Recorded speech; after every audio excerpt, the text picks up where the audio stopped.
My name is Daniel Fitzgerald. I'm the chairman of the Convention Bureau and the managing director of Tinley Park Convention Center. It is my honor to introduce our guest speaker, Illinois Governor J.B. Pritzker.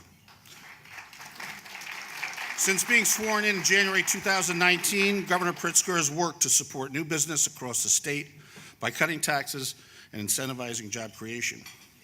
As a huge supporter of tourism, Governor Pritzker stated, "Travel and tourism in Illinois is a $40 billion industry and an integral part of our state's economy.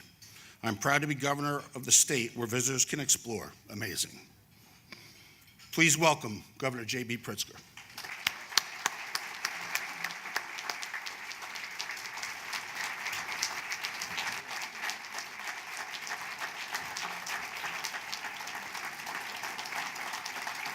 Thank you.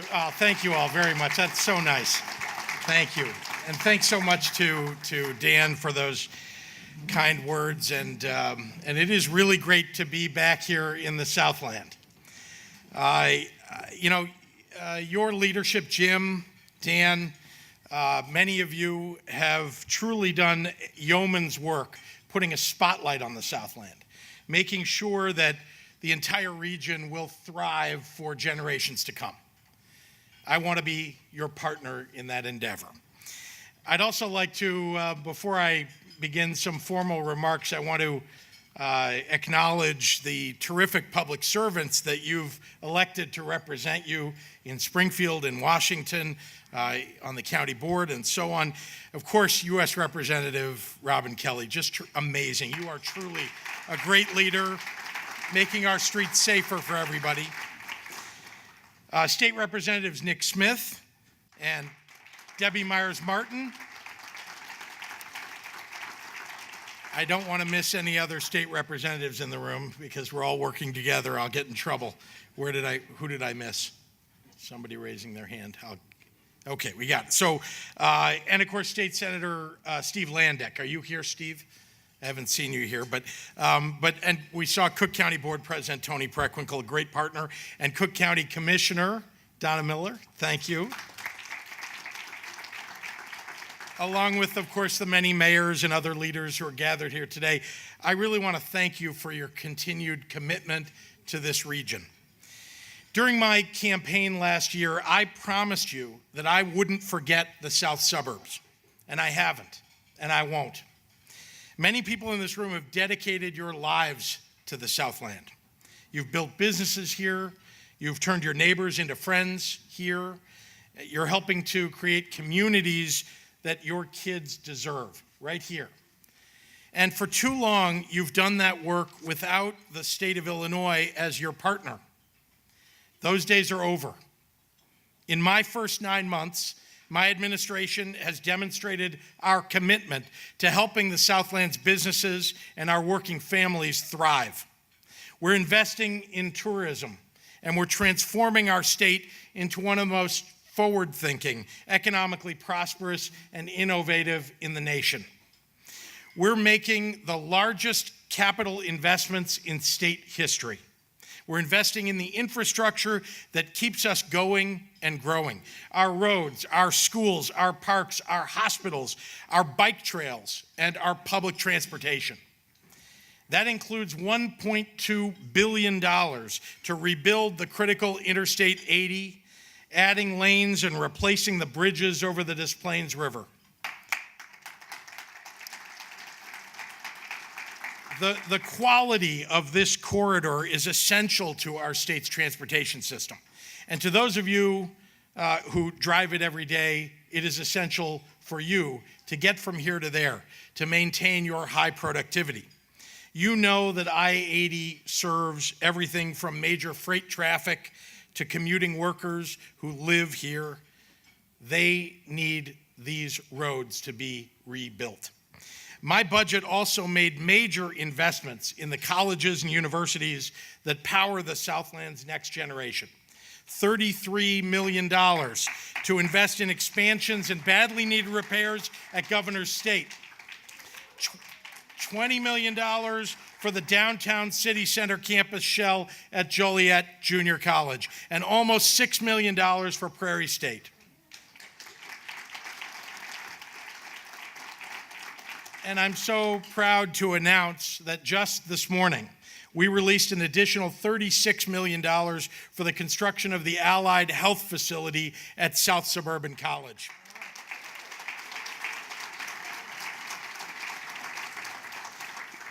That state-of-the-art facility will train thousands of students for jobs in the medical profession right here in the south suburbs. Those industries are growing fast, and the jobs pay the kind of wage that you can rely upon to help support a family. Our capital bill will fundamentally improve the physical infrastructure of our state. But this 6-year, $45 billion plan also represents an even more profound transformation in the philosophy of our state government. We're coming off of years of disinvestment in social services that are supposed to be there for Illinoisans at their most vulnerable. Years of neglected maintenance that let our schools and roads fall apart. Years of failure to protect our most vulnerable children. For years, the state went without a budget. Ridiculous. Ridiculous. The most basic duty of governance, that's what a budget is. So after years of staring into the abyss, Illinois has a new message for the world. We're back and we're open for business.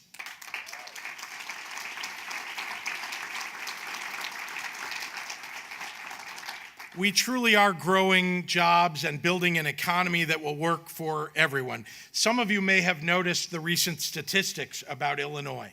And I want to brag on behalf of the state that Illinois now has the lowest recorded unemployment ever.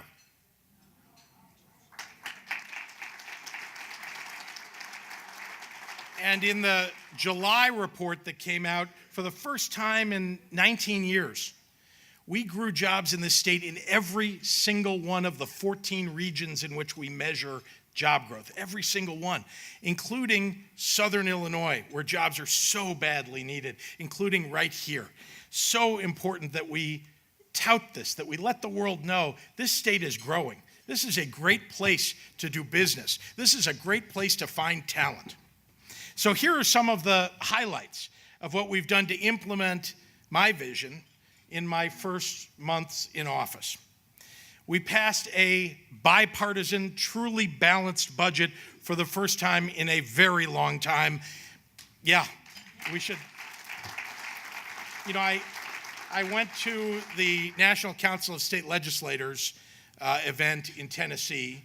They invited me to come speak, and I did. And I said that in front of them, that we had a bipartisan, balanced budget passed. Nobody clapped. Nobody said anything. I said, folks, it's Illinois. We got a big round of applause. That balanced budget's truly very important because it helps us pay down the backlog of bills that were racked up during the prior administration. We cut taxes. This is important. We cut taxes, and I think Dan mentioned this, on 300,000 Illinois businesses, mostly small businesses, and overall we cut taxes on businesses by more than $250 million. Nobody talks about that. Everybody likes to talk about the shiny objects, the other things we got done, but we're helping people build business. We're focused on the areas where we can grow jobs across the state. We launched a small business loan fund for minority-owned enterprises. We extended the research and development tax credit for manufacturers and innovators. We created a business apprenticeship tax credit program, elevating the innovation economy in our state and preparing our workforce for the 21st century. We provided incentives to build new factories, warehouses, and business facilities across Illinois. Our data center tax credit makes us competitive with surrounding states finally, and will add hundreds of jobs for communities across our state. We're reprioritizing our state's workforce training dollars toward the state's fastest growing industries, and we're investing in vocational training in our high schools. We're expanding high-speed broadband internet to all parts of our state with our $420 million Connect Illinois initiative, focusing on education, telehealth, and economic development. You know, this is like rural electrification was, for those of you who are old enough, right? You have to have the internet today. You really can't grow a community without high-speed internet. We can't attract jobs without it. Everywhere. There are areas of Cook County, some of you may live in them, where there is not high-speed broadband internet. There certainly are areas all across the state. I want to make sure everyone has access. And folks, we authorized a more robust gaming industry, including, of course, right here in the south suburbs, so that you can pull in hospitality and entertainment dollars that have for too long gone to Indiana.